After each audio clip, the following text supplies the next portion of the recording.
ঢাকার নিকটবর্তী পূর্বাঞ্চলের ৪ নম্বর সেক্টরে স্থায়ী venue Bangladesh China friendship exhibition centre BBCFEC ভবনে চলছে ঢাকা আন্তর্জাতিক বাণিজ্য মেলার ৩০তম আসর।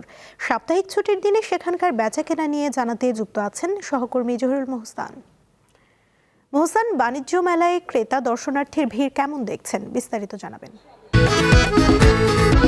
খাবারের পছন্দ ভিন্ন হলেও মজার বেলায় সবাই এক।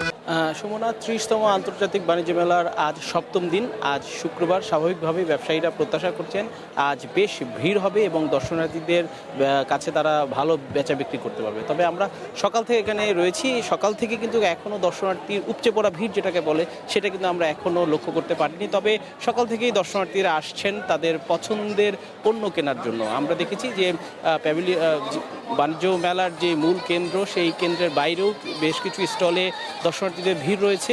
এখানে যারা শৌখিন মানুষ রয়েছেন তাদের যে স্টলগুলো রয়েছে ঘর সাজানোর বিভিন্ন জিনিস সেইগুলো কেনার জন্য কিন্তু এখানে আমরা ভিড় দেখছি এবং দেশের বাইরের বিভিন্ন ইন্ডিয়ান, তারপর তুরস্কের, ইরান, বিভিন্ন দেশের যেই প্যাভিলিয়নগুলো রয়েছে সেখানে কিন্তু দর্শনার্থীরা ভিড় করছে।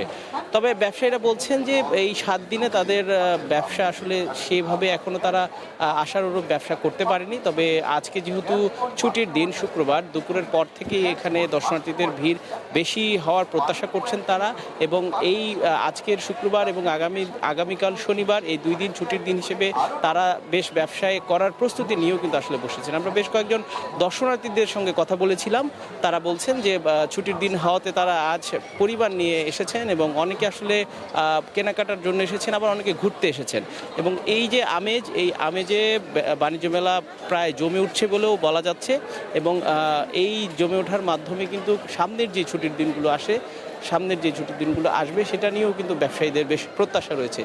পণ্যের গুণগত মান এবং আমরা দামের ব্যাপারে দেখেছি যে গতবারের তুলনায় এবার দাম কিছুটা বেশি।